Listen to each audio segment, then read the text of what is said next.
Bonjour tout le monde, aujourd'hui je vous explique comment faire le TP1, donc la modélisation de la manette Nintendo NES. Donc on va commencer par aller voir sur Teams. Sur Teams, quand vous êtes dans l'équipe, je se remets en arrière, dans l'équipe, vous avez toujours dans les fichiers les informations pour le travail. Donc dans le support de cours, on va aller ici dans les remises. Dans les remises, vous avez les consignes et les gabarits de remise. Donc on va aller voir les consignes, on a le TP1.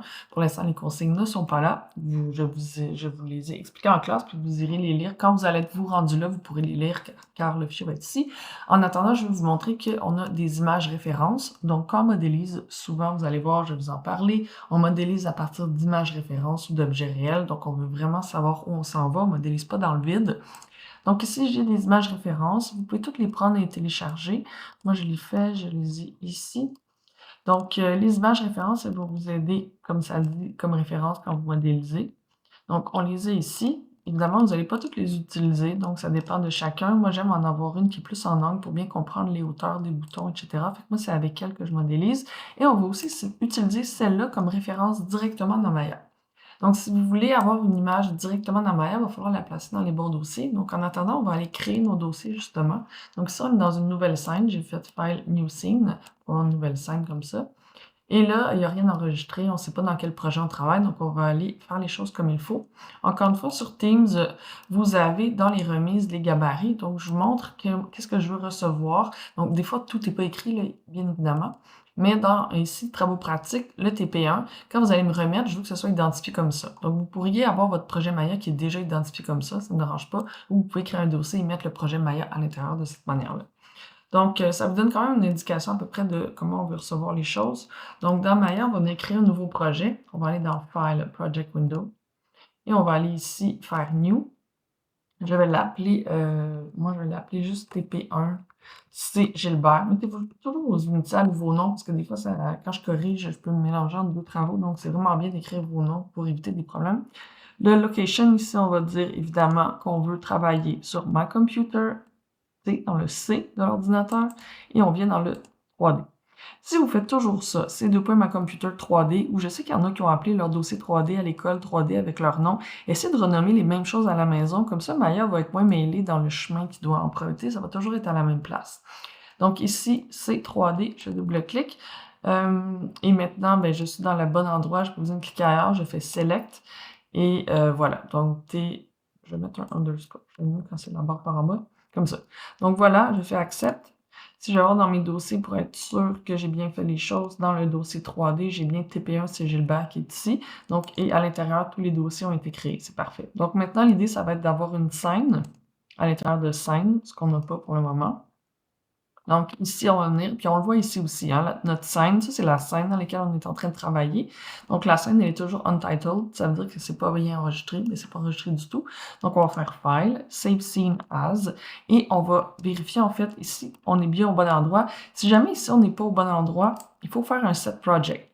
Quand on fait Save Scene As, on a un Set Project qui est déjà ici. On peut aussi, juste avant de sauvegarder, pour être sûr, faire bien notre Set Project, pour être sûr que on est bien en TP1, c'est Gilbert. On peut faire ça comme ça aussi. Donc, on fait File, Save Scene As. On est à la bonne place. C'est parfait. Je vais sauvegarder. Ça aussi, on met nos initiales ou notre nom. On ne met pas des trop longs noms non plus parce que ça va causer des problèmes des fois dans les transferts sur Teams. Donc, TP1, je vais appeler ça, c'est Gilbert underscore. Et je vais faire V1 parce que je veux que vous ayez plusieurs versions pour garder un historique. Comme ça, si jamais vous avez des problèmes, vous allez être capable de revenir en arrière.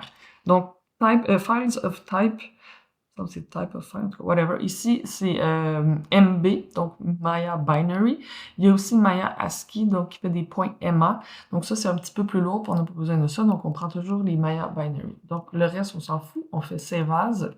Et en haut, ici, on va pouvoir conclure si on a bien fait les choses. Donc, ma scène, maintenant, elle est plus untitled. Elle est bien TP1, c'est Gilbert V1. Et en haut, ici, on voit où ça a été enregistré. Donc, dans le C, directement sur le disque dur de l'ordi. Dans mon dossier 3D, peu importe comment il s'appelle.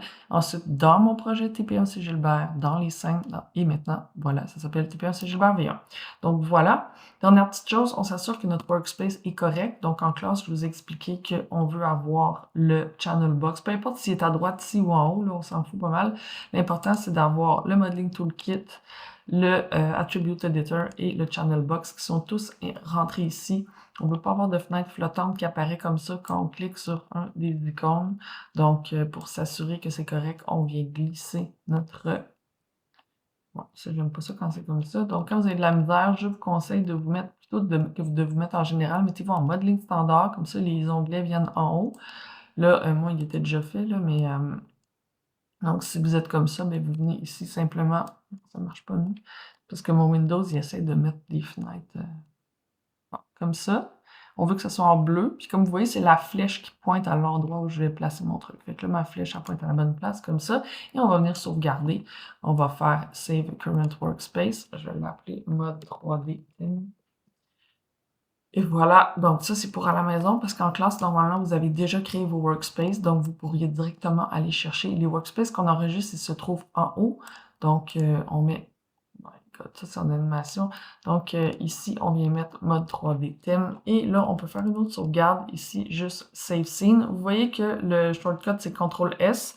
Vous voyez que souvent, les shortcuts sont écrits quand il y en a un.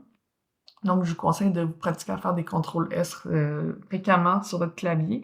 Donc, on fait Save Scene. Comme ça, la prochaine fois qu'on va ouvrir, le workspace va être prêt, tout va être prêt et on va être prêt à commencer.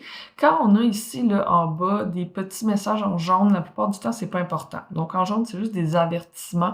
Quand c'est en rouge, ça veut dire qu'il y a un bug, qu'il y a un problème. Donc, lui, il fait juste me dire, oui, tu as enregistré, puis il n'y avait aucun changement. Il n'y a pas aucun changement, là, parce que j'ai changé mon workspace, mais lui, il considère que vu qu'il n'y avait pas de changement dans le viewport, que j'ai fait aucune modélisation, que j'ai enregistré pour rien. Mais bon. Fait que les warnings, la plupart du temps, on s'en fout. Donc, inquiétez-vous pas pour ça. Donc, on va être prêt à commencer. Dans la prochaine vidéo, on va commencer la modélisation.